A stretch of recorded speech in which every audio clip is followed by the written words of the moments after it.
Is everyone ready? Are we ready? Yes. No. Is everyone good?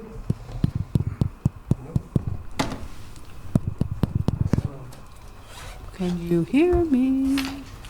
Oh, Happy anniversary. Thank you. Thank you. It was the photo on the right, right?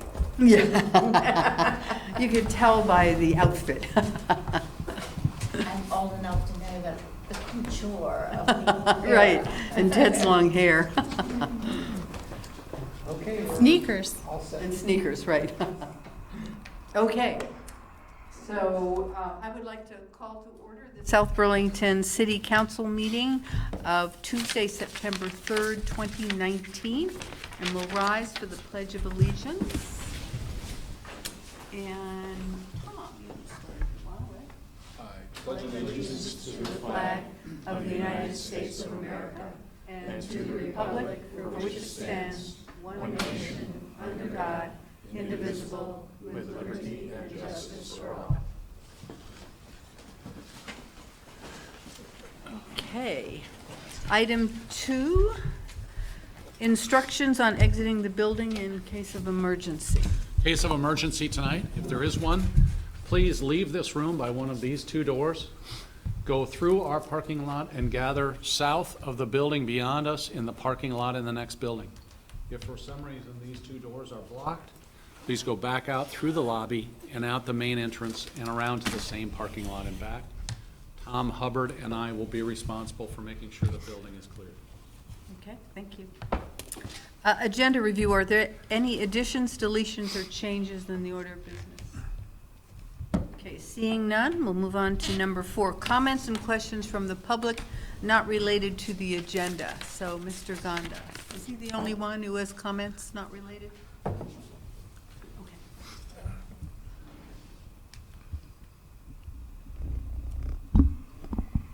My name is Ray Gonda. I'm from 27 Pinnacle Drive, South Burlington. I'm in a unique situation, almost a unique situation, with having 3 front yards and 1 side yard, with practically no room to put anything on in that side yard because of a slope and because half of that area is already built. I had an addition onto our garage that just got completed in January. So I've got this little patch that's part of my side yard. Now the problem is this, I have a camper and I can't park my camper because I can't park those things in a front yard throughout the year. It has to be in a backyard. I have no backyard, according to city LDRs. Okay, so when I checked Google Earth, I looked over about half the city in residential areas very carefully, and I found one other property that had 3 roads around it, and I looked, sort of loosely perused the rest of the city and didn't find any more, but I didn't make that second half an exact search. So there's only one out of, to my knowledge, that exists. So I feel that it just deprives me of the use of my property. Just straightforward. And I think that's unfair. And I think it could be fixed very simply by either issuing a waiver on the rule for my particular property because of not having a backyard, or maybe altering the LDRs to reflect something like the front yard is where your address is at. If, for example, mine's 27 Pinnacle, that would not be on Spear Street, it would be on Pinnacle Drive, and that would solve the problem. But that would apply to the whole city too. So anywhere there's houses that have 3 front yards or 2 front yards, it would probably apply to them also. So every corner lot, in other words, yeah, I guess. yeah. I have a diagram here that nowhere did I really read a definition straightforward of what a front yard is. Basically what there is a diagram that shows you how many sides there's a city street on, and they label that part front yard. So it's an implication rather than a definition. So this is the only information I have. I went through the whole I don't know what it is, the LDRs, I guess, right? And that was all I could find that sort of tells you what a front yard is. And it gives an example. Mine is the first example. So it has a very prominent position in this list. Can I ask a question? I think know so. this is not Can- for Debate, deliberation, but yeah. but just to understand. Sure. Is, I asked one, why not you? is this something that someone from the city told you, prevented you from Well- parking your camper on one or other side of your house? Or is it just you being a super, Yeah, it's not me. diligent citizen and making sure No, you're? no, I've got a homeowner association with some cowboys who are running the architectural review board and are making their decisions by the seat of their pants, and they're not very wise decisions. And one of them is telling me, you don't have a backyard, so you can't park your camper. Oh, I see. So right now, I'm paying $400 to $500 a year to park a camper over at Shadow Cross Farm over in Colchester. And I'd really prefer to have it where I have access to it. So that's the primary thing. And looking, I mean, if one is either through a waiver declared a backyard, I don't see how that, I don't think that would impact any of the setbacks on any of the roads. The setbacks are different depending on what kind of a road it is, whether it's a main road like Spear Street or a feeder road like Pinnacle Drive. The setbacks are different lengths. I think from Spear it's 50 feet, from Pinnacle it's 20 feet. So your setback from Spear Street is 50 feet? Yeah, At least? Yeah. And you can't park anything? and I haven't that's figured a- out whether that's Well, from the that's center according- line or, To the HOA, shouldn't you go in and talk to planning and zoning to see who has jurisdiction? well, I already did, and what they said was, well, we're going to deny the waiver, and then you'll pay some money, and you'll go to the Who said that?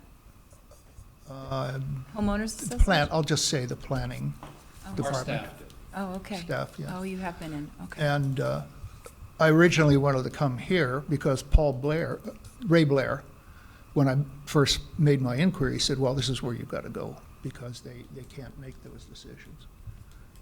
And when I did go to get some information, some detailed information, which I ultimately had to get myself, the staff member there is new, and she didn't really know what was going on. She was running back and forth to, I don't know whom, probably Paul Connor, I don't know, maybe there's somebody else. And as I said, I was told that they would deny it, and then I have to pay some money, and then go to the DRB and plead my case there. So pay some money for a permit or something? For the Waiver. Yeah. I guess for the- a waiver. application to the DRB. So that's where it stands now. And so I reverted, after hearing that, I said to myself, well, if they're going to deny it, already, it's prejudiced against me. So why not do what Ray Blair said and do what I originally intended to do, since I'd already sent you an email 6 months ago on this, and just run it by you and see what happens. So this isn't on our agenda tonight, but No. Ray and I talked, and I asked him to come in early, to talk about this, at least get it on the radar. But the question is, I don't know whether the problem is with the HOA more than it is with the city at this point. And I don't know if Ray can even answer that. But I don't know where to take the conversation from here, because, Right, we can't overrule an HOA. Well- Can we? I mean, I guess you could take it to court or something, but, No way, Ray, if you don't mind, why don't I will check into this. I'll check with planning and zoning tomorrow, understand what the planning and zoning issues are and the path forward, and be in touch with you with a recommendation on what you might want to do. Okay, but I'll just make one further comment. In discussing, it was really just wasn't a discussion, it was just a few comments, with the current chair of the Architectural Review Board in our homeowners association. He's the one that says, well, you don't have a backyard. But the association does allow, the association covenants do allow a camper to be parked in the backyard. It's just that I'm up against the city's definition of backyard or front So they're leaning on the city's definition of backyard? Right, Okay. and I think illegitimately. I mean, I think that's your task, not their task. If it's okay with you, Ray, I'll talk with planning and zoning. We'll figure out how to address this issue and then talk with you about it. Okay, There may need, believe it or not, there may need to be an LDR change, but I'll find that out and then we'll talk to you about the process forward. okay, great. Okay? Thank you very much. Thank you Yep. very much. Okay, thank you. Announcements and the city manager's report. So, Tom, any Sure. announcements? Three things. This Saturday, from 1 to 3 p.m., you're all invited to, if you like. We'll be walking East Terrace and Spear Street, handing out welcome bags for the University of Vermont to the non-owner occupied residences, as I've been doing the last 4 years. Always a good time. We're calling back to my RA days back at the university, trying to welcome the students and just hand out a small flyer. You want us to print that, or? I think I can handle it. But a flyer with all the City of South Burlington relevant pieces of information, who to contact and so on. September 18th, I'm really excited to be going to a municipal budget workshop hosted by the Vermont Leagues of Cities and Towns down in Montpelier.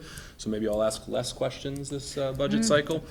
And then also just had a great meeting with Micah Genslinger. We are moving forward to have a very similar to last time firefighters awards recognition banquet. And it will be again the Pat Nowak annual memorial event, and it's going to be late March-ish. So more information to come. Great, thank you. Megan? No, nothing to report. Okay. David? Nope, nothing to report. Jim? Well, Quite a I couple of weeks. attended the Economic Development Council meeting last Monday with my wife, Katie O'Brien, to give a brief overview of the progress of the painting of the utility boxes. Oh, yes. And our GoFundMe campaign has, I think it's pretty much surpassed $400, so that's working out very well, and we're replenishing all the supplies.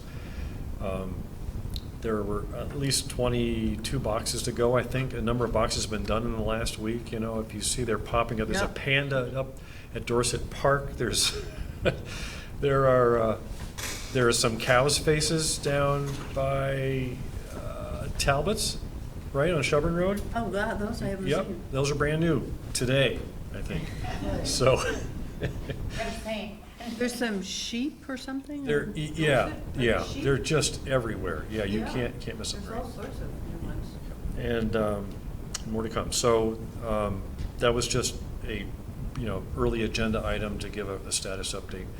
And then I came back later for the recreation center update and sort of design,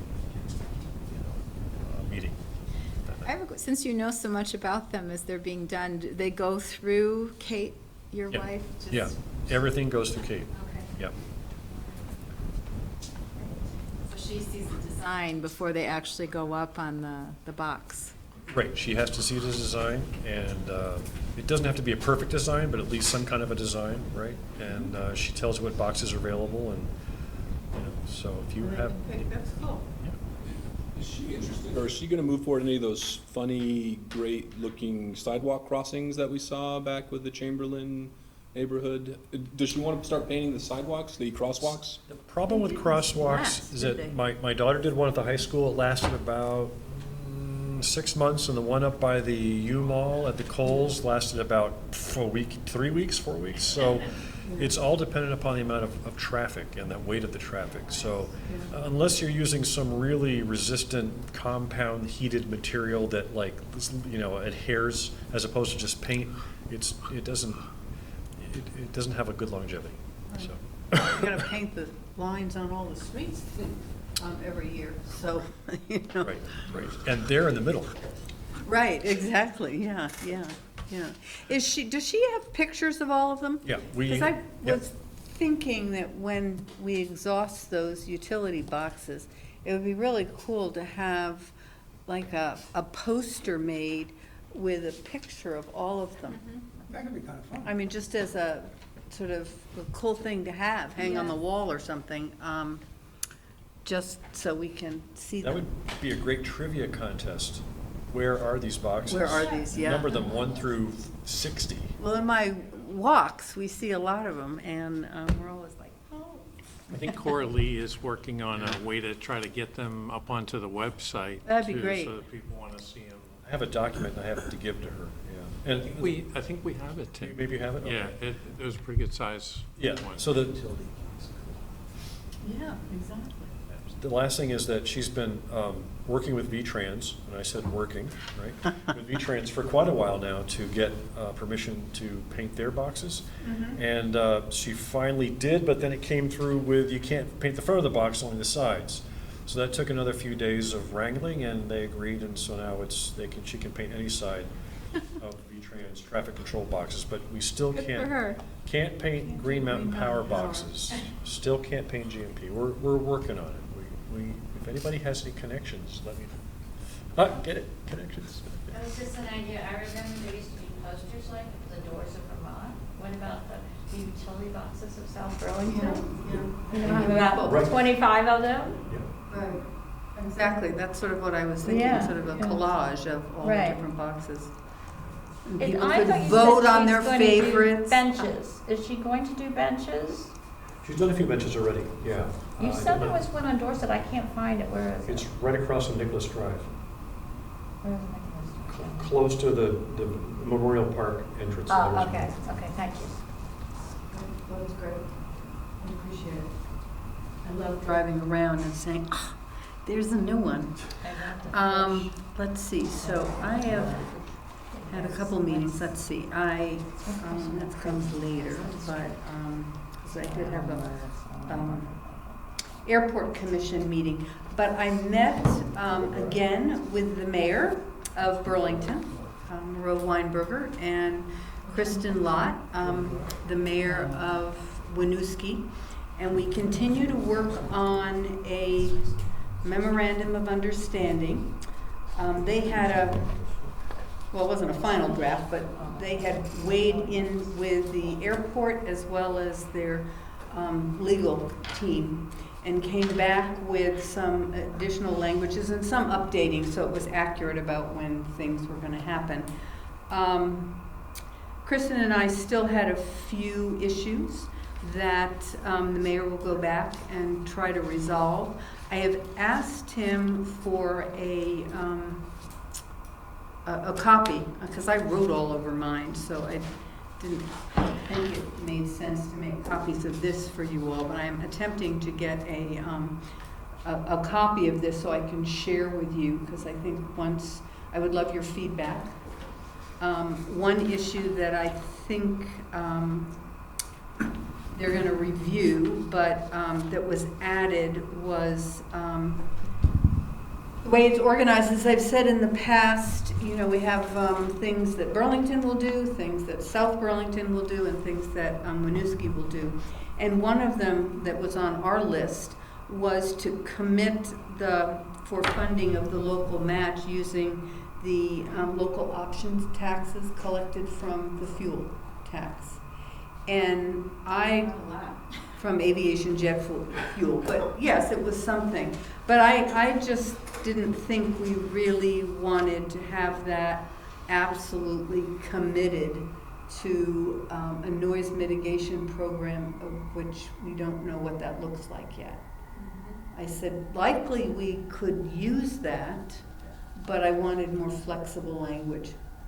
Now, maybe you're all comfortable with that. I just thought, I don't think that should be the only source of local matching. No, but it just says commit to funding local match portions of all NCP grants using the allocated local option taxes collected from aviation jet fuel sales annually.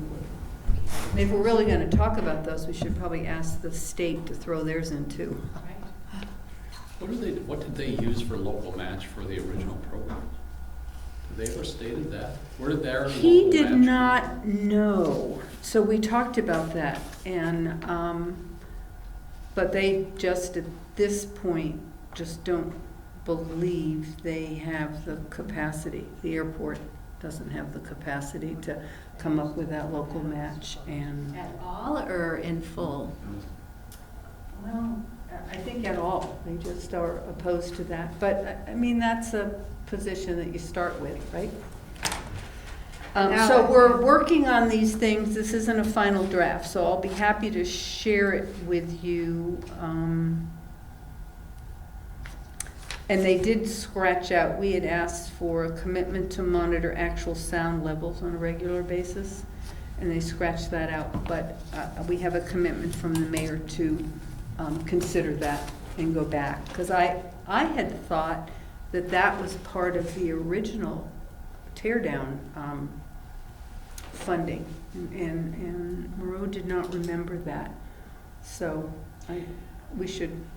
I should follow up on that and find out if that was, I mean, because I thought, Tom, I thought you had done some research and said, well, they were supposed to be doing this, here's the language, but I can't remember where the language came from. From the FAA. Compatibility. Oh, from the FAA, it was their language, That's right.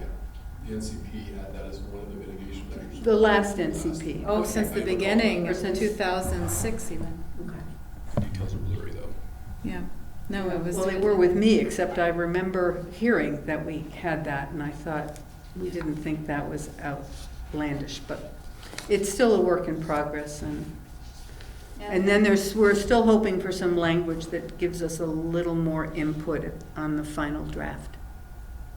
And to be quite honest, now it's reported in the press that the other bases where if the F-35 is flying out of, they're using the afterburner at least 50% and not 5%, which is what was approved. Right. Yes, no, I'm aware of that. But anyway, so we continue on this MOU conversation, and I think the mayor hopes that, and again, I'd love your feedback, that this might be a template for future FAA programs that they apply to that affect these communities, in terms of, there's a lot of process in here. So I'll have you read it in that light as well, so we don't have to go through this every single time. When do we review and are you able to give feedback on this draft that the mayor gives you? Well, when I get a copy of it, I will send it around, and you can, and there's 3 different colors on here already with different feedback. So that was one meeting. We met with school leadership and discussed a number of things. I don't know if there's anything brand new. It seemed to be a fairly amicable meeting, and You shared with us the options that they're looking at. right, they did. They gave us a copy of the printout, and they're going forward with whatever their plan is. I can't remember. Did we discuss the rec plan with them? Well, I was going to cover that in the Oh, school okay. I'll let you do collaboration, that. But yeah, we Yeah. did talk about it. Okay. I think that's all the meetings that I had to report on. And when it's time, I'll do the airport findings. Okay. City managers report. Thanks, Al. Did you want to talk about the NCP, the Technical Advisory Committee meeting, last one on the 19th? Right, well, Under that's, your committee assignment stuff.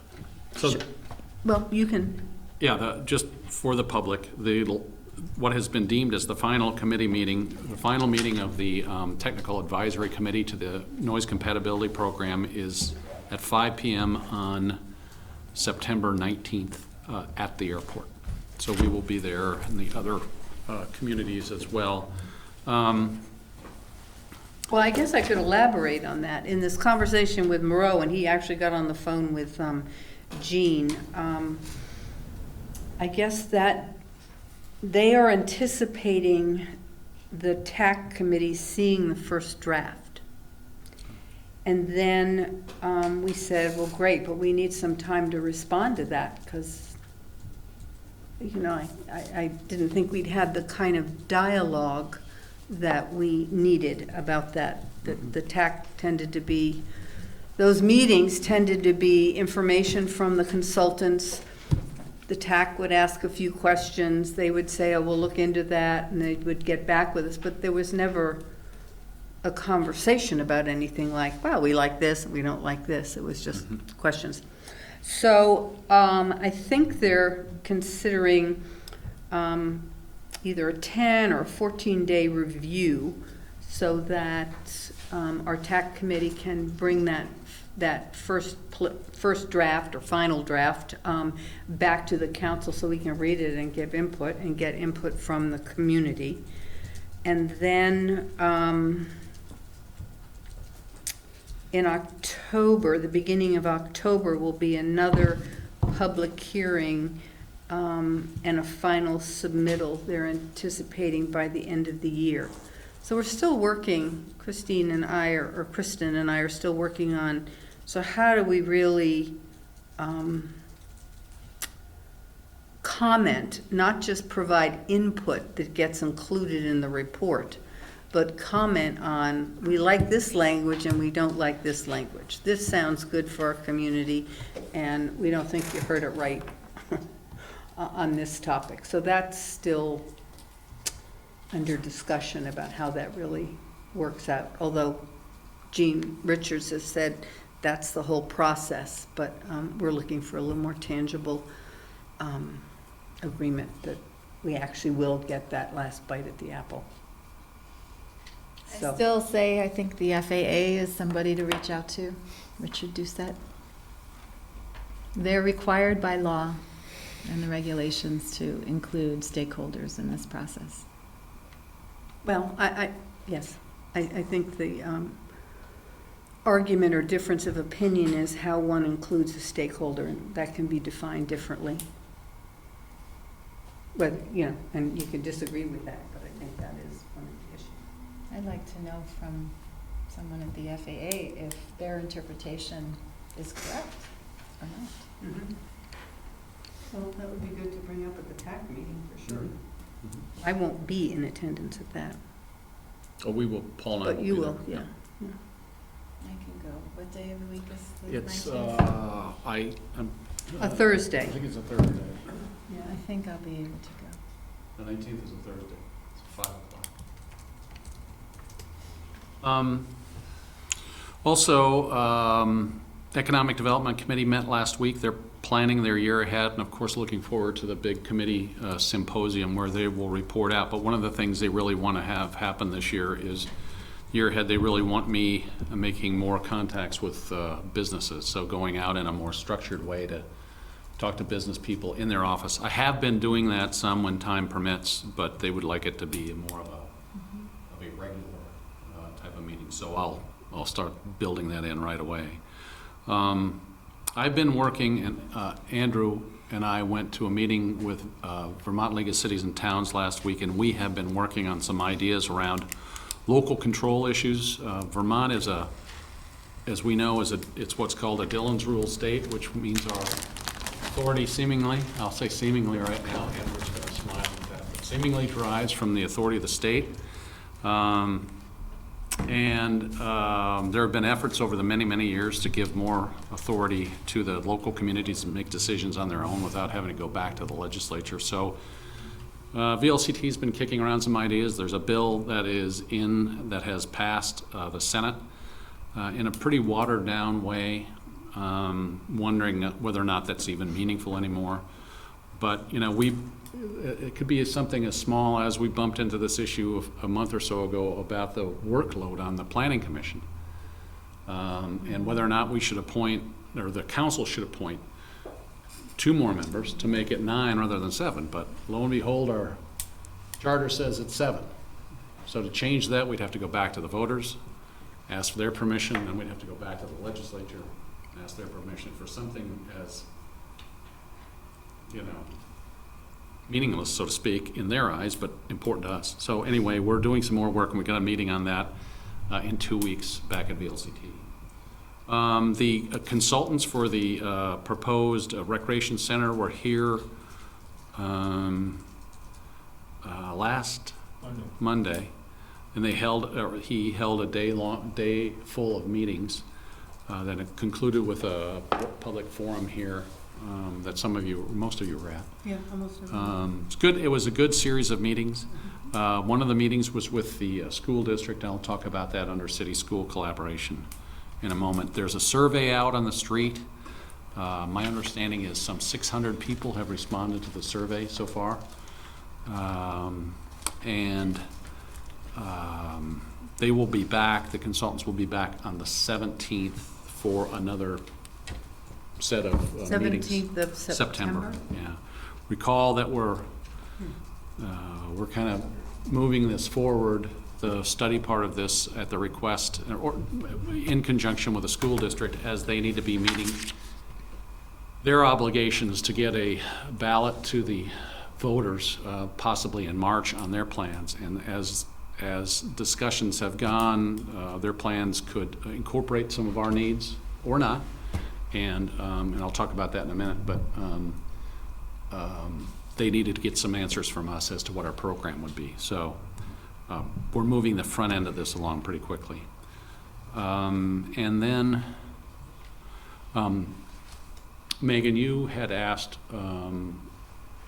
about the status of DuPont and some PFOA issues. Mm-hmm. We have done some research on that, and Andrew will meet with the council in executive session to discuss that either at the next meeting or the follow-on meeting. Okay. So, and we'll have more information for you at that time. Given that it's a legal issue, we need to do that in executive session. Okay. But we have completed that research. Okay. Okay, thank you. Reports from our committee assignments. Tom, anything from transportation? Not really. Okay. I'm loving the bus. I love it. I'll quote you on that. Yeah, you can. Let's see, when was it? I think 2 weeks ago, the IZ Open Space Committee had the last meeting. We did not have a quorum, but we were able to kind of, at least with members present, be able to, discuss various scenarios that now I think we're going to be reviewing at our meeting tomorrow night, with the hope that that just is going to give us a final kind of path to issue our final report. So we're getting close. We're getting close. And it's good. We have diversity on the board, and we really see that all of the various studies we've had in the city on natural space, they've really balanced all these various things. That's, again, being reactualized as our committee members also present a very diverse set of viewpoints that show that we're just looking for a balance between these different things that we are balancing: forests, wildlife, all viewpoints, ag. All these things there's not going to be one main kind of driving factor. It's really going to be a balance. So Great. Oh, Tim? Nothing unofficially, though. We decided today, I think, that according to the email, Who's the we? we, Dorset Park Skating Association. Okay, I just right. wanted Yeah, people to that's know good what point. we you're Not- talking not about. this we. Right. Just to clarify, in case people wonder, we're not going to break ground for the addition to the rinks until spring, April, early May. It's just logistical. We could do it now. We wanted to get the foundation in and the steel up this fall, but in order to do that, we have to change the emergency entrances for Rink 2. It just gets complicated just from going to busy skating season. It makes much more sense to wait till spring when the high school skating season's over and the ground thaws, and we've got guaranteed pricing, so it didn't make any difference at all. But in case people wonder, what happened to the addition for the arenas, it's going to start in the spring and should be done by shortly after this time next fall. So I just thought I would let folks know. Great, thank you. We being Dorset Park Skating Association. Well, you have lots of we's, but, okay. The we. I just have one thing. Yes. So I missed the last Sobu night out, and I'm sorry, but I had to go to the Champlain Valley Fair. It was the only time I could go. Oh, But I had family members that went and said it was a great time, and Dave Grippo Funk Band was incredible again. So I just want to say thank you to Parks and Rec staff for a wonderful summer of Sobo Bites and food trucks and fireworks, and we had good weather every time, right? It didn't rain once on us, didn't get canceled. So what a great summer. Summer's not over yet, but but Sobu nights are. Oh, Thank you, Holly and staff. I would pass it along. Thank you. So the airport, the regular airport committee meeting was last Wednesday. Emplanements are up. There's the surplus or the revenue is up. There are more cars using the parking. Those revenues are up. So in terms of kind of the financial position of the airport and its use, it seems to be improving or increasing. So that's all good. Jimmy Lees came and gave a very passionate discussion about the military jets and why he's opposed, and it's a war crime in his opinion, but I think it was very well delivered and certainly a different perspective than the airport management and VTANG, but I thought he made some good points. The commissioner indicated that they're going to have a new display in October and November on the Abenaki culture and history in Vermont. They're doing a recycling push, so they're no longer plastic bottles will be sold at the airport. You have to bring your own. And they're they continue to work on the first 100 years. There's going to be a book. We're in the third draft of the book. There's also going to be a movie kind of thing, and Lisa Ventris from South Burlington will be narrating it. They have gotten the hotel permit from the city of South Burlington. However, there are some issues with the developers, so that isn't going forward at this moment. So there's still some work. at least they don't have a hole, No, they don't have a hole. a big hole. For a change. Right. No, so, I mean, that's kind of, Did they talk about the extra corridor they're building to shunt TSA people from one end to the other? yes, they're working on it, and it should be ready, it's not done yet, I think in about a month. Okay, that's really important. Because I'll tell you, that right-hand TSA just backs up like crazy, and you're in that corral for days. While the guy walks around with the dog repeating the same phrase over and over again. It just, Right. so if they can take care of it, it'll help. Well, they're gonna hope to, and then they're working on, a more permanent fix that's better, but that should help. On the sound mitigation program, this was a quote. The FAA gives dollars for, quote, what is, not what might be.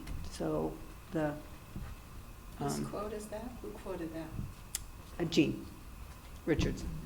So that's kind of how he believes they make decisions on whatever they're going to fund at the airport.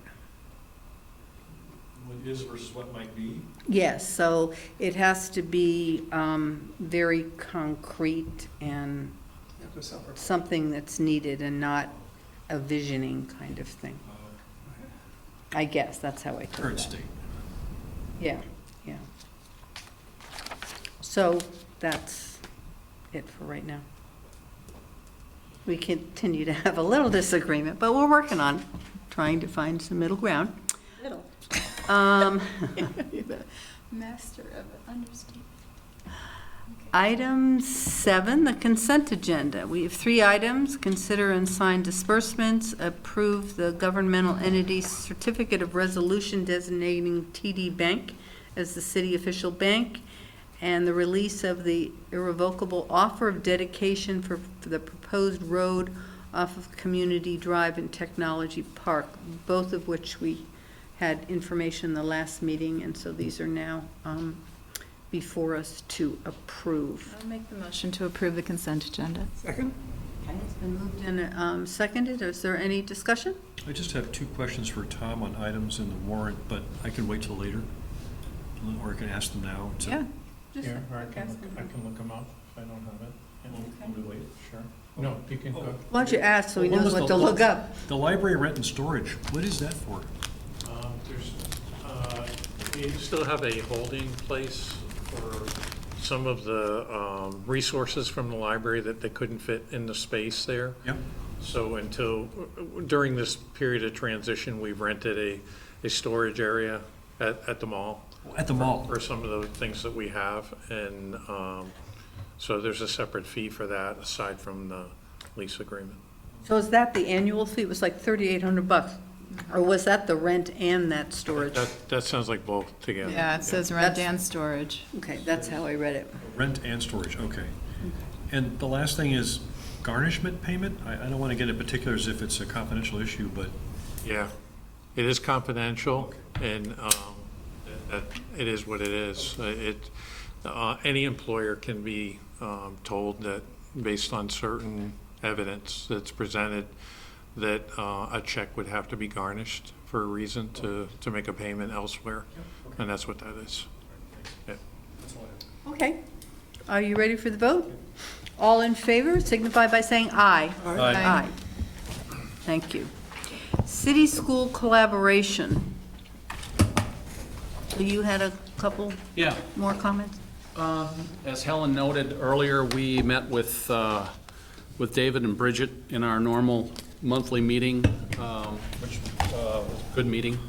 And then on Monday of last week, city staff met with school staff and our consultant to talk about the program needs for both the school district and the city. The school district was represented by David Young and Patrick Burke, and their athletic director, facilities manager,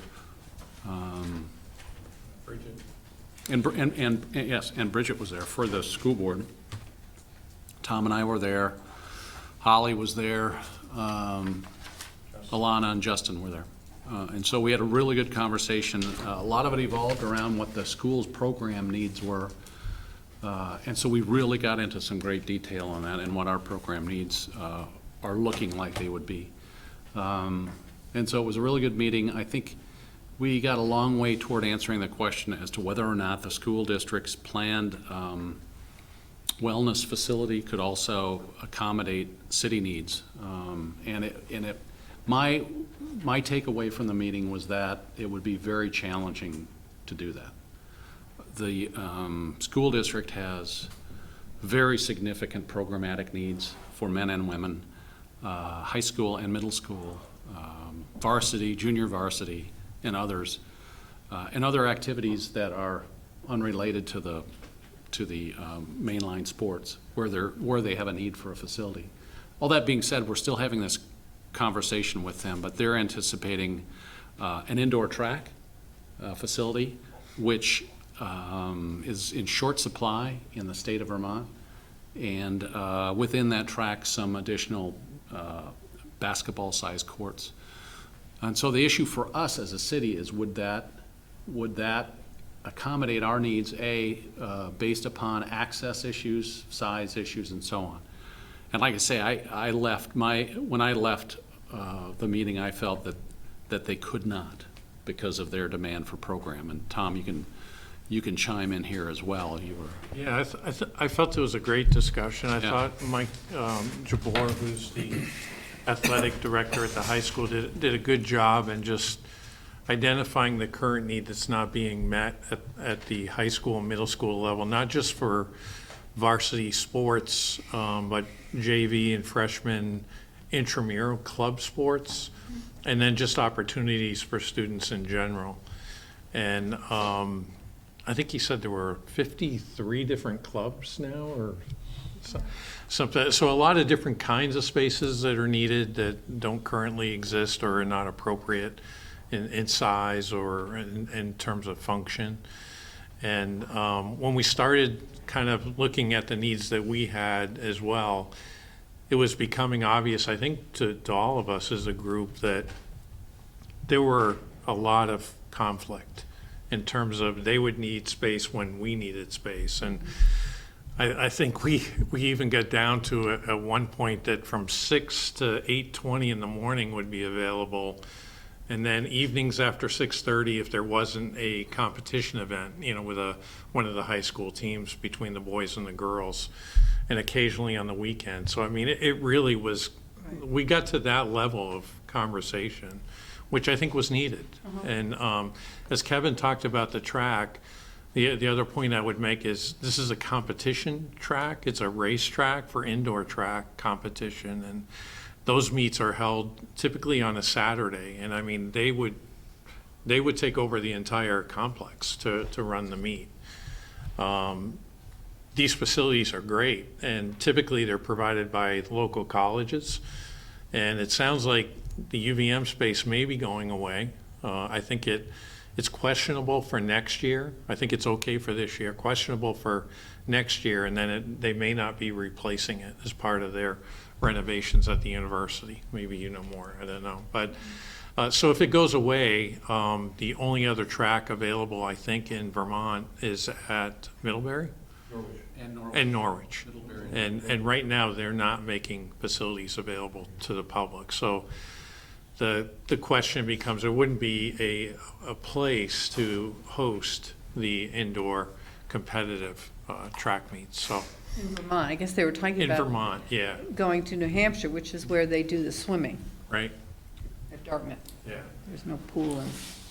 So it'd be very different from the track that we're envisioning, where it's more of a walking, jogging, even have strollers type of thing on the track, separate from activity things going on within the same space. So, but it's one of the conversations that we were looking forward to having with them, and I think we all left with good information, but I think also pretty solid information that there were great needs on both sides, and to put them together created a lot of conflict with the same times of day that we would need facility spaces. So, And we did not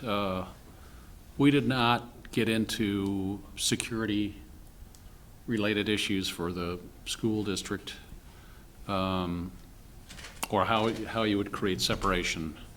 That might be at a future meeting, but there were some other issues that we didn't get into because we spent a lot of time on the program needs. Anyway.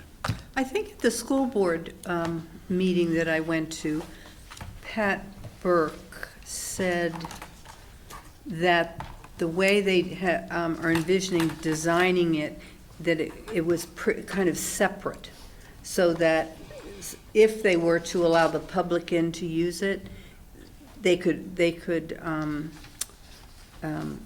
close off access to the two schools, so you actually could just have the wellness center available to the public. So they have thought about that, and he mentioned that at that meeting. I also mentioned at our meeting with leadership that I thought it would be really helpful for the public to better understand exactly what programming and space was being envisioned for both the wellness center as well as the other parts of the building.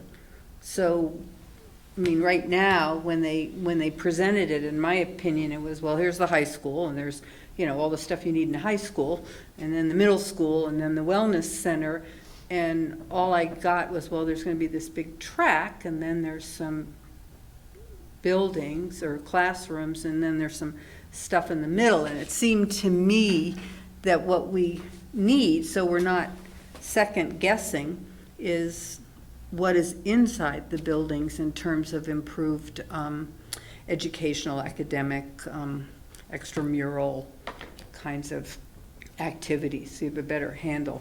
I mean, it's kind of like, going through a housing development and say, well, I like the outside of that one, and never get to go inside and find out what you're buying. How many bedrooms or how many bathrooms, or, you know, is it wood on the floor or whatever. So I thought that would be really helpful to have a lot more of those kinds of particulars for the public to chew on and think about and quantify whether the dollar figure made sense. So, and Bridget agreed. I don't know when that will be forthcoming, but they recognize that that would be helpful in the conversation, so. So we had what I would consider to be an excellent meeting, and I've had an exchange back with David, and we'll probably get together again shortly. Good. Okay, number 9, update on council plans to host 2 forums on domestic violence in October, Domestic Violence Awareness Month. So that's Megan and me. I didn't go to the last meeting, so if you want to update the council on what we've been talking about. They've been great meetings. Yeah. Well, we did get confirmation that I guess the reason behind this, these 2 monthly kind of series of educational forums, that the people have agreed to have their name attached to it. So I guess I feel free to state that Annette Lumumba's death in May of 2018 in a domestic violence dispute was very troubling to this community, and of course to her family. And they are still members of this community. She has children who are still in the schools. And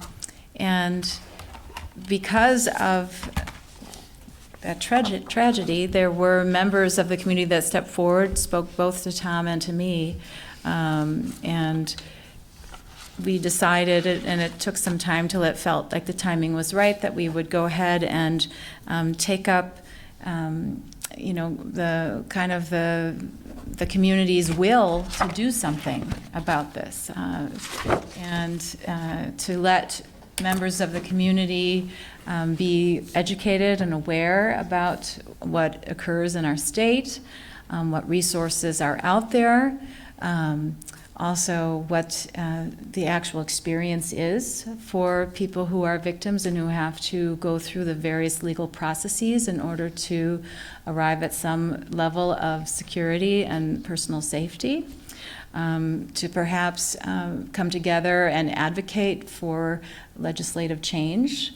And the big thing that came through is, I think, to establish a fund.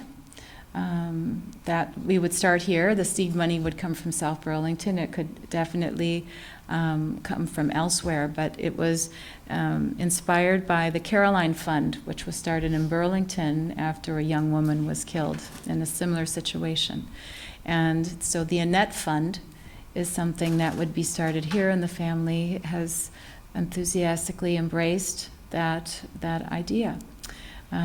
This is being done in conjunction with our police, and our police chief specifically has been very actively engaged in all of these preparations.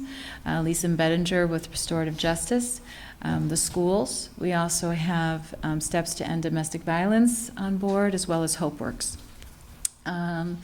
And we are going to be coming forward, I believe, at our next meeting, or is it the first meeting in October?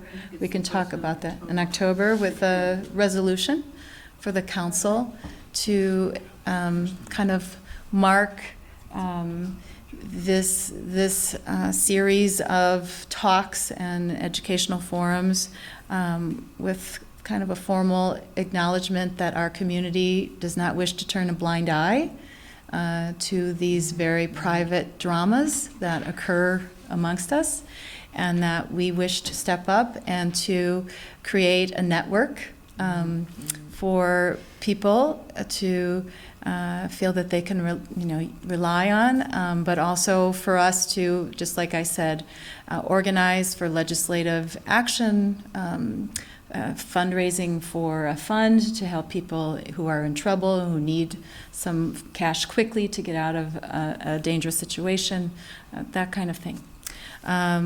So we start off in October, which is Domestic Violence Month. We're going to have 2 evening meetings, and Kevin, if I could ask you to contact Common Roots. You had raised the idea of having those be catered for the public to come and have a meal together.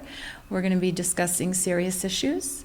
So it's also going to be issues that we hope that we can really tackle together as a group. So that's the reason why the breaking of bread would happen together. And You said 2 nights. Do you have the dates set? I might, yes. I mean, this is still TBD, Okay, right? never mind. But I'm happy to say what the TBD dates are. Let me find that. Hold on. How did I jump down there? You can email it out later too. I just wondered if you knew it off the top of your head. Well, I know that we were looking at Monday, October 28th to go to the high school. That's the 3rd event in October, because I had that. All right, I have them here. So I believe Tuesday, October 22nd is the one date, and then the Thursday, October 10th. So the 10th, the 22nd, and the 28th. The 10th and the 22nd would be evening meetings. The 28th would, again, to be determined, would be in access with high schoolers. So the 3rd meeting, which would ideally be with high schoolers, which is our audience, because we see this as an age when young people are developing patterns of behavior in their social relationships and their amorous relationships. And we want to first let them know that this community takes very seriously what occurs here, and that we cherish the people who live here, and invite the people who attend either of those evening meetings to attend that daytime meeting in order to let our adolescents know that there are people who care very deeply. It would also be educational to teach the high schoolers about warning signs, to give them a video so they can see kind of enacted behaviors that should set off some alarms, and to, of course, provide resources. So those are, still to be really put into concrete plans for October. So this month promises to be a busy month. And then in April, when it's Sexual Violence Awareness Month, we're going to be following up with another set of forums around sexual violence. So it's We should have something on the 2nd anniversary of the murder that happened in our city in May. yes. Well, that might be a good time to start the Annette Fund or something. Launch that. Yeah. Yeah, we have lots of ideas. But we've focused on October because that's here, and we'll work on.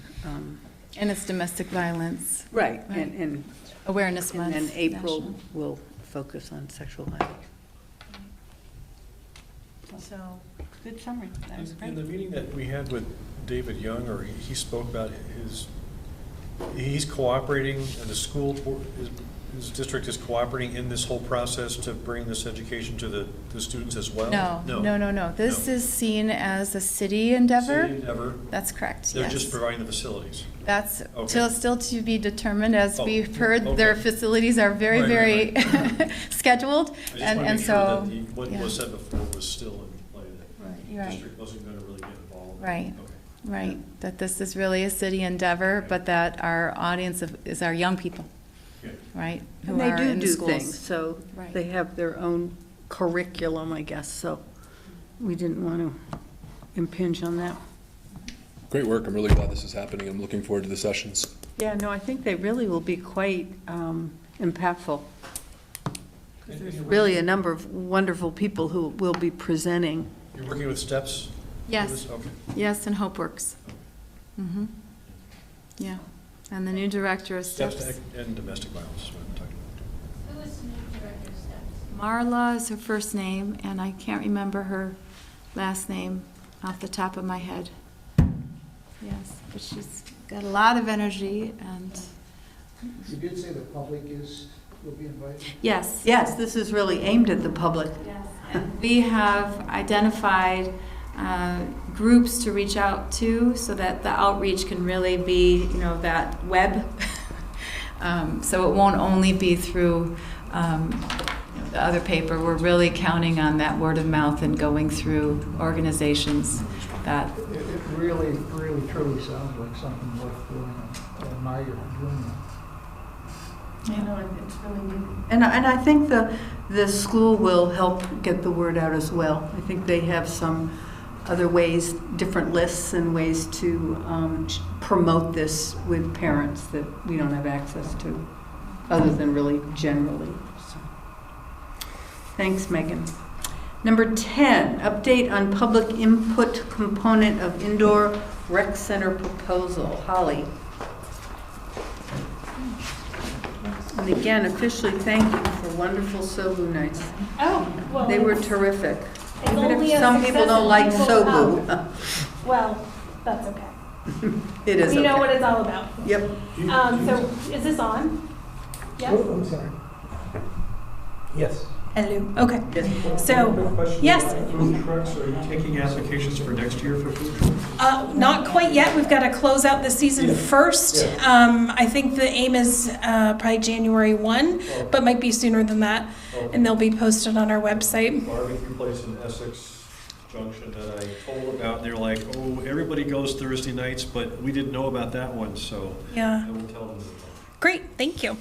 So Holly Reese, Director of Recreation and Parks, just here to give you a brief update. I know most of you were at the public forum a week ago last night, but we had Joel Bergman from BH+A Consulting, and he was here for a full day, more than a 12-hour day, meeting individually with identified stakeholder groups. As Kevin mentioned, we had a really great meeting with the school district, but also had an opportunity to meet with private business folks that are in the fitness business world, also user groups that ranged from senior citizen exercise group to some homeschoolers to folks that are doing open gyms with us and programs and everything in between. So it definitely was a full day. Joel got a lot of great information. I think he had about 15 pages of notes, and that was before the public forum. We had about 50 folks here, I would say, for the public forum, and some lively conversation. We look forward to more of that. I've also had pretty much daily emails and inquiries, so we're cataloging all of that as well. And then the survey launched, as Kevin had mentioned, I want to say it was August 27th or 28th. And when I checked today, we had 622 responses. So we'll send that out again, make sure that people know. It will be open through September 9th. And then all of that information will be consolidated and shared kind of in a final report with BH+A. And then they will be back September 17th for that next phase of public forum. And at that point, the hope is that they'll kind of have 3 different schematic designs for us to look at and talk about as a community and discuss pros and cons to kind of narrow the concept down. So that's just a snapshot. It was a year ago that I sat in front of you actually with Jennifer, and the Recreation and Parks Committee passed the resolution to really go for an indoor rec center and keep that as the forefront. So now we're kind of a year into that work and getting down to the nitty-gritty. So we'll just wait to see what comes from the public, and really encouraging everybody to be engaged in the process as much as possible and share their input and share the desires and their questions. And we're trying to be as responsive as we can to those and keep people engaged in the process. Are you adding new questions? To the survey? So currently, the survey is where it is, and I think based on those results, when it closes on the 9th, then we'll kind of reconvene as a team and see are there then isolating questions that we need to do from there to kind of narrow things down a little bit more. But we'll see that after it closes on the 9th.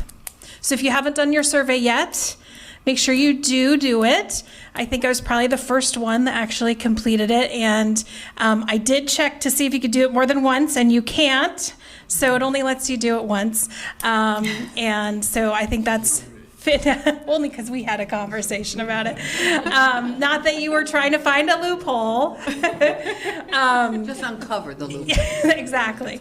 So it's been great to know that there are 620 something people interested in taking the survey, and I hope that we can at least double that. So we're almost a week into it now, and we've got another week to go. So looking to get the word out that's still open and active, and encouraging people to reach out to me with any comments and questions. We do have now the PDF, so we have some hard copies at City Hall if folks are not it's not available electronically.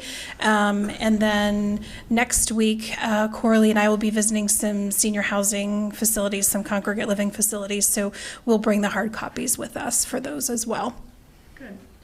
And I assume that you're monitoring, or someone is, the different social media things that where this is discussed and people have additional questions that aren't on the survey. I was just reading in, I can't remember whether it was on Facebook or it was on or Front Porch Forum rather, or the neighborhood, South Burlington Neighborhood Watch, but there were additional questions people had that to me sounded like they might be good in the next survey, or to sort of drill down a little deeper. Mm-hmm. So I would say that we definitely have an understanding and a pulse of where the questions are, and so we will address those, as a team in a methodical way. Good. Yeah, no, you need to. I just thought some of them were helpful, and it's good to know what the questions are. Yeah, I absolutely. mean, no survey asks everything, so. Right. Do you have something to add, Jennifer? Yeah, in answer to your comment, when I was chair, I monitored the Community Watch and Facebook and so on, and people would email me with their questions and their comments, and so we've got a transition kind of going on, and some of those people are still emailing me, and I refer them to our current leadership and to Holly. Okay. And if I can answer a question on Community Watch, what I like to do is give factual information, and just to give whatever factual information I have, check back with Holly, refer people to Holly also. That's great. Well, I think that's really helpful. And there information gets out there. There are people out there who really want to get engaged in support and advocacy. And that is something that our committee needs to take on, in a more structured way than just me answering emails. So. Great. Yeah, we also have our next Recreation and Parks Committee meeting will be Monday, and so Kevin will be there, and we can kind of talk about that and figuring out the best way to answer those collective questions. Great. Are there any questions by the council first? Nope, I just started following you on Twitter. Thank you. Thank you. Sandy? I was just wondering if there's assurance that the respondents are South Burlington residents. Is there any way of knowing that? I don't have the answer to that. I think Coralie would know. I know she and Joel set up the Survey Monkey together, so I don't have an answer for that. I can get back to you. Okay, thank you. Yes. Okay. Well, great. Thank you very much. Okay, thank you. Thanks, Tom. Okay, item 10, no, I'm sorry, that was item 10. Item 11, we are almost done. Whoa. Council consideration and possible approval of resolution related to the public telecom infrastructure. So we have Justin Rabideau and Rabideau. Is that right? Rabideau? Rabideau. Yeah, and I'll get his name. Yeah. Right. And I always say his name wrong. Pardon? I always say Andrew's name wrong. They're both French. Yeah, we're both, yeah. It's Give spoken it Vermont. one. Nothing spoken is pronounced correctly. Rabbit-doo and balduck? Yeah? 2 for 2. The French would say duc. Yeah, Budzik, maybe, yeah. It's Baldock, I would say. Bulldog, yeah. A bull and a duck is what, yeah. Andrew Bolduc, City Attorney. I'm glad you pronounced it correctly, yes, thanks. Justin Rabideau, Director of Public Works. Thank you. So this is a follow-up to our discussion at the last meeting about council authorization for the city to enter into agreements with telecommunications companies for use of city infrastructure in Market Street.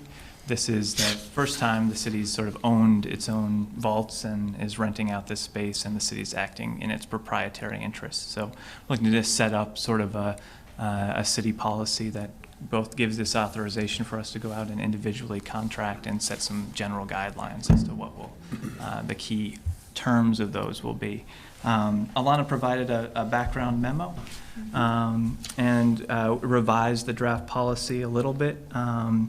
It will allow for individual service providers to negotiate in-kind services in lieu of or for partial payment for fees that meet the goal of the city. Allows the Director of Public Works and City Attorney to add any fees and any other items as deemed appropriate within a contractual agreement.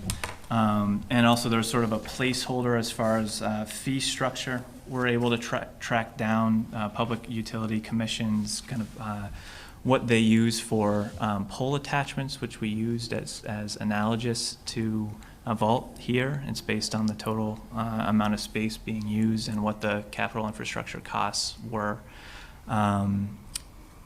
So with that basis, they also informed us that they don't have jurisdiction over what we charge as far as those fees, which was comforting to also hear. So we went through using that background, and I don't know, Justin, if you want to talk a little bit more about that. Yeah, sure. This is very similar to the rate structure that governs 80% of our streetlights. 80% of our streetlights, roughly, are leased by Green Mountain Power. Green Mountain Power sets those tariff rates with Public Utility Commission, previously the Public Service Board's annual approval. So using that as a starting point, as Andrew mentioned, we use the formula that exists within the Public Utilities regulations. And it's essentially you're amortizing your asset and depreciating it, including upfront capital, annual maintenance over the life of the over its expected life, and coming up with a yearly cost, basically. So at the end of this, if you were to rent out all of the infrastructure, you would be theoretically made whole for your upfront and your ongoing investments. There's a few assumptions that go into this. We can share the formula or send it around later, probably not worth getting into the math at this point. But essentially what we came up with, and it's very similar to some other numbers we've seen nationally and just kind of researching this, was the total investment was roughly $500,000 for this infrastructure. It has a 50-year life cycle. There are roughly 12 ducts within this 3,000-foot linear system under Market Street. The reason I say roughly is for 2/3 of the job, there are 14 ducts. And for the other third, there's 7. So if a weighted average is 11.7. And we know what the basically the annual expense for maintenance of the system is roughly 0.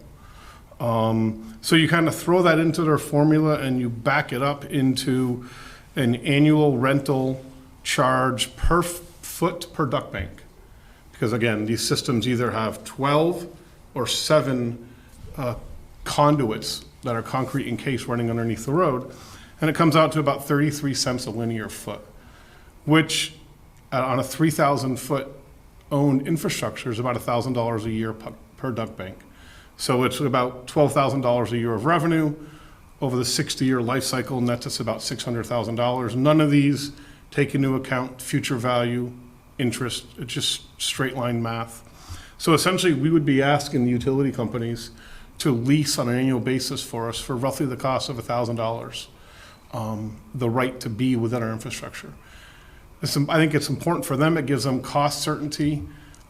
It also gives them access.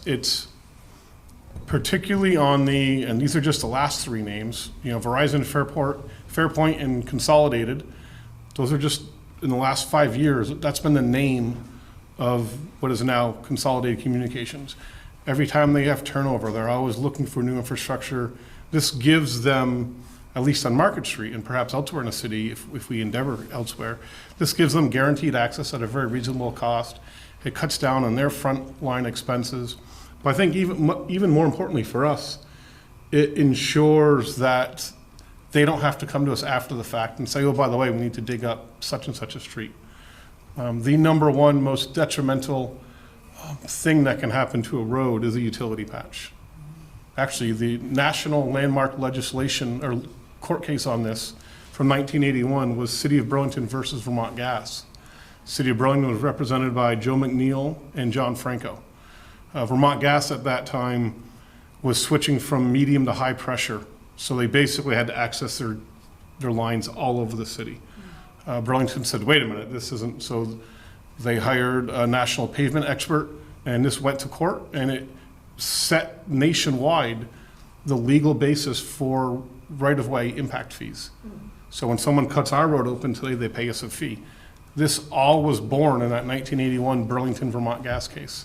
So a little bit of local history and how it's pertinent to what we're trying to do here, because we don't want people coming in after the fact. And it's not willy-nilly, but they have needs. We don't want them cutting up Market Street. Instead, we have a very healthy, robust system with plenty of conduit, both for them, but also, frankly, as we expand both geographically, our presence in the city, as well as we're going to have growing fiber needs, whether it's to connect traffic signals or any other reason.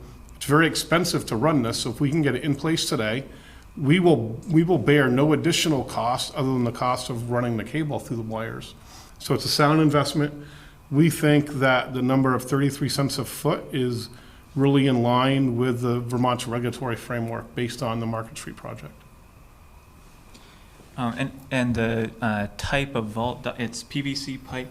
Yes, right? yeah. It's there are a 3x4 layer, 3 layers of 4 conduits, PVC pipe, and then you basically pour a bunch of concrete over it to further protect it from any roadway instability or any impacts from frost heaves or traffic on top of it. So what would be the reasons anyone would be able to cut into Market Street? Well, now that we Water have, and so outside of gas? us doing it, it would just be Vermont Gas. So they have a separate line, but that's not under the road, right? Isn't that? Yeah, it's off under the sidewalk. So in the future, only if we frankly have some sort of utility issue, like a frozen water line, or it almost never happens with sewer lines, would Market Street need to be excavated. We would not allow Comcast to show up after, presuming this is in place in the future, we would not allow them, and we would have the legal right to not allow them to dig, because they would be digging for something that we can just point them to and give them access that way. Helen, I also wanted to follow up on the question you asked about kind of the shifting FCC framework. And as I understand it, the Public Utility Commission, when they issue a certificate of public good, they'll require a 5% franchise fee, which collects about $8 million annually. That goes to public television providers, including Channel 17. That, with some of the shifts in FCC regulation, is currently under some scrutiny, and there are current pending court cases. That's one of those situations where I think the city's authorization of a fee to recoup its capital costs is something well within its authority. The franchise fee is well within the Public Utility Commission's authority. We'll see what happens in the future. Yeah. That Is was there really- any escalating fee at all? I mean, in 50 years, it might cost more than, you're going to collect $600,000? So That's a 20% yeah. increase, I guess that's. The City of Burlington's excavation fee is tied to the Northeast Consumer or CPI. So, and that's all reinforced by a locally approved ordinance. if there was a desire, we could write some sort of a universally accepted escalation factor into this as well. Yeah, and this I is, think that might be prudent over 50 years. I mean, Yes. things never seem to go down in We're not, price. if we approve 33 cents, we're not locked into it for 50 years, are we? We can add that later too. In fact, yeah, this is a resolution that could certainly just be Okay. Updated. exchanged out with a future resolution. yeah, but this will allow us to at least enter into the initial contracts, which, yeah. Well, I think an escalation fee in the future makes sense to me. Tim, did you have a question? Yeah, the other scenario is that everybody goes wireless and they strand their wires and stop paying you because they say they don't want to use the wires anymore that they ran in the conduits, and then is there a provision to make them pull them out, or could they just strand them and leave them? Have we thought about that? Or? We can probably write some sort of an abandonment clause into it that would require them to vacate the premises, including any infrastructure they have within the pipes. And Do they have to go through our roads to do that? So the conduits in the ground, they would just, in the tomorrow, they would just be feeding wire. They'd be accessing it through a utility vault. They would just be forcing wire the same way a kind of a Pushing plumber it does through. with a snake. Okay. And so, yeah, we could require them, if they chose, for that, whether it's wireless or they just choose for some other business reason not to be under Market Street, we can write something to force them to vacate, so that leaves room for someone else. And I think there is a provision in the resolution that kind of talks about optimization of future use. Is it one customer per conduit, or can it be multiple? Generally, they like to have their own space. However, it's often interesting when their backs are up against the wall, the accommodations they're willing to make. But generally, there would be, each utility would be in its own conduit, and perhaps more than one, depending upon their needs. And certainly, we think a system that has 12 conduits from Heinsberg Road to Marcotte, and then 7 from Marcotte to Dorset is robust enough for today and tomorrow's needs. Is Verizon talking about perhaps using FiOS in there? They have not discussed with us, at least, if they want to bring the FiOS technology to Vermont. But Consolidated has been working with us throughout this process they've been making other improvements within the Market Street area, so when this is approved, they're going to run lines right away. So you have Consolidated, Comcast, and possibly Verizon. Consolidated is Verizon. Verizon became Fairpoint. Fairpoint became Consolidated. No, Fairpoint became Consolidated. That's just telephone. Verizon is a totally separate entity. Comcast is Xfinity. Okay. So has Verizon expressed a separate interest in you? Or? We've been approached so far by Consolidated and Comcast. Oh, Comcast, okay, but not. Okay. And Burlington Telecom on the periphery. So that's a really cool concept there. That would be great if that would be wonderful advertising and publicity for both the city and the telecom if they could bring something to city center. Wow. Because right now, I think in Burlington, the base package is like $55. You get a landline, 5 megabits per second, and some television channels, that's a pretty good deal, I think, you know. But they have their own challenges, right? Okay. Are there other questions or comments? No, you explained that really well. Yeah. We need a, Sandy? Not entirely related, but the Church Street Marketplace has free Wi-Fi. Is a designated part of Market Street going to have free Wi-Fi? This is outside. That exists through Burlington Telecom, and they're quasi or formerly locally owned, so that's what was set up. I'm sure the city could engage telecom providers to see what it would take to allow for that. I think that's envisioned in the flexibility in the resolution. That is exactly one of the things that's envisioned. Good. Yes, right? I spent a number of summers in Alaska, and every rural and city library you went into, they had 3, 4, 5, 6, maybe 10 computers free. Well, we have quite. Right, and we have that, and we'll have probably more at the new library. Yeah, the new library has computers for rent, but it also has a computer room and Wi-Fi throughout. So Andrew and Justin, do you need to go back and make any changes here, or do you believe that the resolution as written accommodates the comments you've heard from the council tonight? I think the resolution as written. I have an updated copy with the figure plugged in for per fee. All right. You need a motion to approve that, right? I'll make Yep, that we motion. can have further question. We have a motion to approve. I'll second it. There's a second. Further discussion. You have another question? Discussion after the vote. I have a separate question unrelated to this. Oh, particular okay. thing, But while our, Oh, okay, so don't move. So are we ready for the vote? Okay, all in favor? Do you need the 33 cents in the vote, or are you comfortable with just as presented? It's not in our packet, the 33 cents. Oh, sure, yeah, maybe a motion that includes it as amended. Yeah. Okay, so Motion is- the motion is amended to include the 33 cents per linear foot or whatever it is. Okay, ready? All in favor, signify by saying aye. Aye.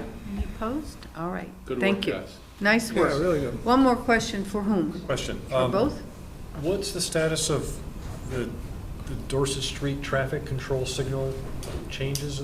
We are, with the RPC's assistance, who's our funding partner, if you will, we're evaluating proposals from qualified consultants. So you have the money, you're going through. Yeah, we spent basically July signing cooperative agreements and providing certificates of insurance and all that other bureaucratic stuff. Now we're on to the process of selecting a consultant. And Market Street looks great. It I does. went I down walked Friday night, through. There was took a lady who pictures. drove through yesterday. Yeah, no, it looks great. Very impressive. Water area is beautiful. Yeah, it gets a lot of foot traffic. The Allard Square folks love walking down there. And bet. the geese are on site now. Yeah. Thank you. All right, thank you. I always say, it's like bulldog, ducks, geese, I don't know what they are. It's geese. I know they're there. I always thought it was Bald Duke. Bald Duke. It's Bull Duck. It's saying the wrong phrase my whole life. Okay. Item 12, consider convening as the South Burlington Liquor Control Commission. So I move that we enter the Liquor Control Commission. Second. All in favor? Aye. So we'll convene as the Liquor Control, and we have one item before us, Mimo's Pizzeria and Restaurant. Class 3, what is that now, third class? So this is the first time you've seen this. So it's a second, well, for No, third no, class. Third class. Yeah. The state is now requiring local liquor control commissions to approve third-class licenses, which are liquor. And so Mimo's was here last time for For second second class. Now, and this change has happened fairly recently. Now they're back for the third class, and now you'll start seeing these on a regular basis. So everyone just has so to do it happens- twice? They can't do it at the No. same time? Next time, now we okay. know. So Mimo's went to the Ah. state for the third class, and they say, no, you gotta go back to the local. We were unaware of that. They didn't tell July anybody? 1st. And so now, you'll start seeing more of it. Okay. Anyway, it wasn't anything that Mimo's did wrong, it's just, Okay, any questions or concerns? Okay, all in favor? Oh, no, I'm sorry, we have a motion? Is there a motion? No. Not yet. I'm So I move we retracting approve that. this liquor license application for third class for Mimo's. Second. Okay, further discussion? No, all in favor? Aye. Aye. Motion to come out? So moved. Second. All in favor? Aye. Any other business? The 50% afterburner. The what? 50% afterburner. Do you know what that means for South Burlington? I mean, And Winooski? Yes. and Winooski? And, we hear this all makes sense that we tax people for use of our infrastructure. Well, they're using a lot of infrastructure to have these very noisy planes here. I mean, and they're asking us to use our fuel, which maybe we should tax them based on how many homes that they deem to be unsuitable for residential, that we should have a tax per home that then can go into that noise insulation. I'd certainly welcome inviting the Vermont Air National Guard in for another presentation and update as to their operations. I think they're a member of our community, so have them come in and talk about this and answer these questions. They're gonna deny it, Tom, and they didn't let us know when the F-16s upgraded to the Block 35, that made the envelope expand exponentially either. I asked them 2 years ago when we were at the airport upstairs, the mezzanine. We were submitting the handwritten questions. That was one of my questions. How often will the afterburners be used? They never answered me. I've asked the question since. Really haven't gotten answers. Well, if you're interested, we certainly can invite them again. I think there's, some new information. I don't know if they'll answer it any differently than they have in the past. In the press, they said, no, there's no update. That was the press report. Is there a tax? Can we tax them per house that they make unsuitable for? What Not tools without a do we charter have? change. No, actually, it's true, not without a charter change. Well, then, charter change. Well, we could certainly ask the charter committee to contemplate that and come, do some research and come back with a plan. I bet Winooski might be interested too. Because the way Burlington plays ball, where they never share it, they keep it for themselves. We're going to have to push, I'm sorry, but I don't know that these nice little discussions with Moreau are getting us anywhere to protect our people here. We certainly will not have enough with the fuel taxes. No, and it wasn't envisioned to be enough. I think the larger question for me is whatever the noise mitigation plan is and the cost, is this community willing to participate and make a contribution of any percentage? I mean, that's an issue that we would have to decide.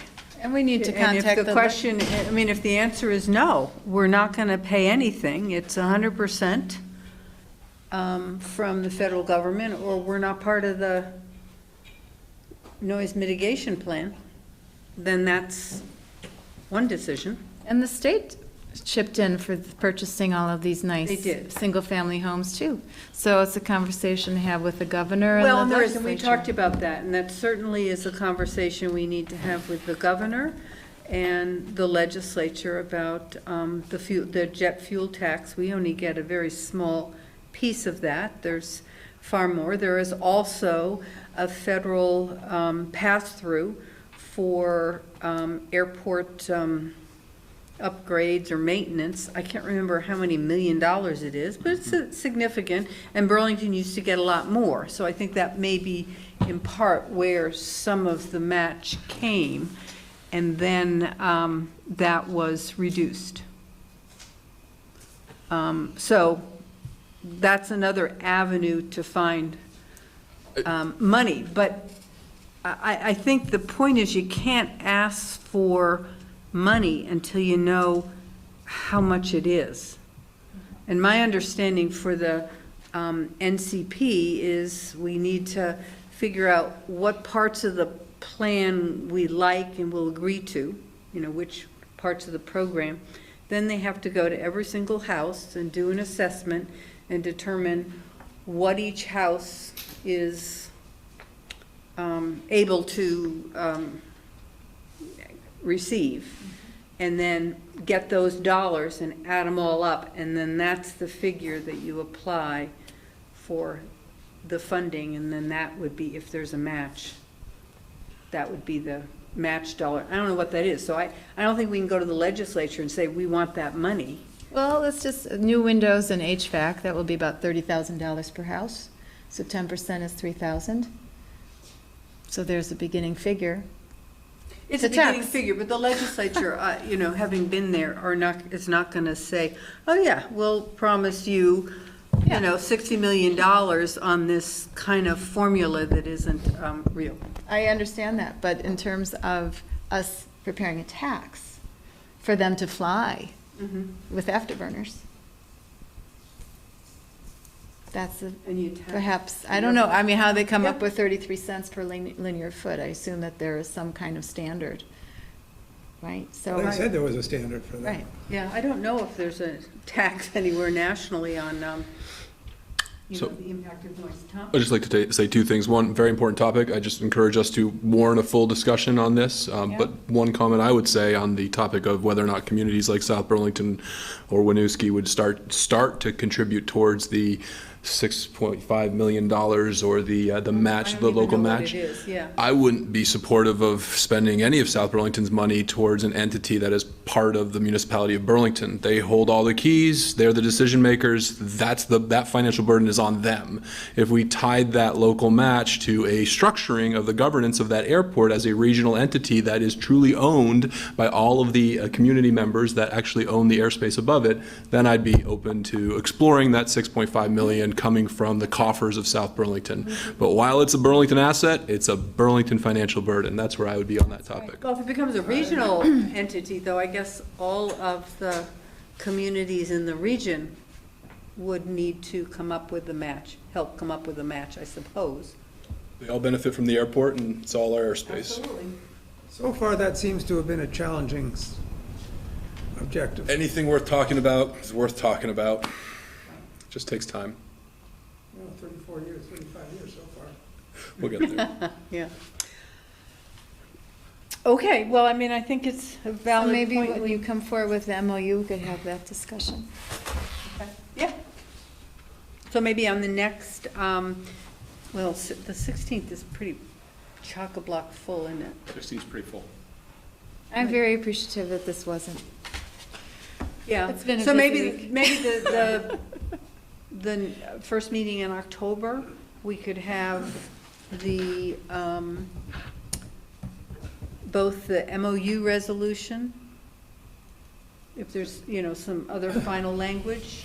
We could have the guard come in and answer some questions if you want, and we can have the discussion on the 10% and where we are as a council on using our resources to support. A Burlington asset. Right. Well, That's right. yeah, And a state, I mean, the state too. it's a state asset as well. I mean, And it should be governed as such. That's correct. Do you have a date for arrival yet? I think it's put off till October. I don't think it will be mid-September. But, I don't know. I think it is delayed a little bit. Well, now there's a new lawsuit. That's true. Yes, because of the afterburner increase, demanding a no EIS. So we'll see. Stay tuned. This is what happened when you pay no attention to local people. Okay, motion to adjourn? So moved. Sure you're ready for the vote? All in favor? Aye. Bravo. 8:10, this is a record. This is a Nice record after. What is this after a one, long the day. date